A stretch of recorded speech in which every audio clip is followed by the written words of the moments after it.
নামাজের এক সেজদা থেকে উঠে আরেক সেজদার মাঝখানে এই দোয়াটা পড়লে আর তেমন কোনো দোয়া লাগে না, সব দোয়া চলে আসে। এই 5টা দোয়া এমন দোয়া, এরপরে আর দোয়া লাগে না, সব চলে আসে। এরপরে নামাজের সেজদায় গেলেন, সেজদা অবনত হয়ে আপনি আল্লাহর কাছে এটা মনে নিয়ে সেজদায় যাবেন, আল্লাহ আমার আমিত্বকে এখন আপনার সামনে ধুলায় মিশিয়ে দিলাম, পুরাটাই আল্লাহ আপনার জন্য বিসর্জন করে দিলাম। আমার কোনো অহংকার নাই, আমার কোনো আমিত্ব নাই, কোনো বড়ত্ব নাই, সবগুলোকে আল্লাহ আপনার সামনে সুপর্দ করে দিলাম, সারেন্ডার হয়ে গেলাম। আল্লাহ আমি অনেক গুনাহগার, আল্লাহ আপনার সামনে আমি সেজদা অবনত হলাম। এটা মনে করে যখন আপনি একটা সেজদা দিবেন, সেজদা থেকে উঠার পরে আপনি পড়েন আল্লাহুম্মা গফিরলি ওয়ারহামনি ওয়াহদিনি ওয়াআফিনি ওয়ারযুকনি। মুখস্থ আছে আপনাদের? এটা পড়বেন। ইমাম সাহেব পড়তে যদি একটু দেরি হয় তাইলে আর আপনার কোনো কথা থাকবে না যে ইমাম সাহেবের এত দেরি হয় কেন। এই বিষয়গুলো সাহাবাই কেরাম পড়তেন, আমি আপনি যদি না পড়ি, আমাদের আমল তো এমনিই নাই।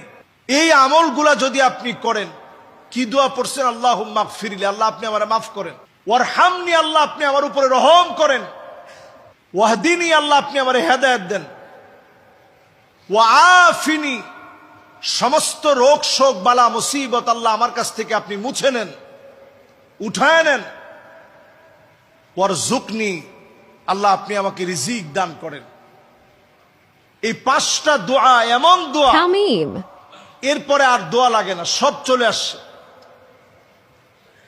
নামাজের এক সেজদা থেকে উঠে আরেক সেজদার মাঝখানে এই দোয়াটা পড়লে আর তেমন কোনো দোয়া লাগে না, সব দোয়া চলে আসে।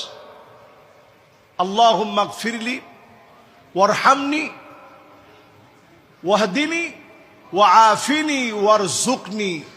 এই 5টা যদি আগে পরে হয় কোনো অসুবিধা নেই। এই 5টা দোয়া আপনি পড়তে শিখেন, সব দোয়া চলে আসে। এরপরে যখন নামাজের ভিতরে দাঁড়াবেন, এমন ভাবে নিয়ত করে দাঁড়াবেন, আমরা নিয়ত করি নাওয়াইতু আন উসাল্লি লিল্লাহি তাআলা, এই নিয়ত না, আপনি নিয়ত করে দাঁড়াবেন যে আল্লাহ আজকের নামাজ আমার জীবনের শেষ নামাজ হতে পারে। যদি আমার জীবনের শেষ নামাজ হয়, আল্লাহ সেজদা অবস্থায় আল্লাহ আপনি আমারে নিয়ে নিন। যদি সেজদা দিতে দিতে আপনি চলে যেতে পারেন, আল্লাহর হাবিবের কাছে সাহাবাই কেরাম প্রশ্ন করলেন, নবী কেমনে বুঝবো যে আল্লাহ আমারে অনেক ভালোবাসে?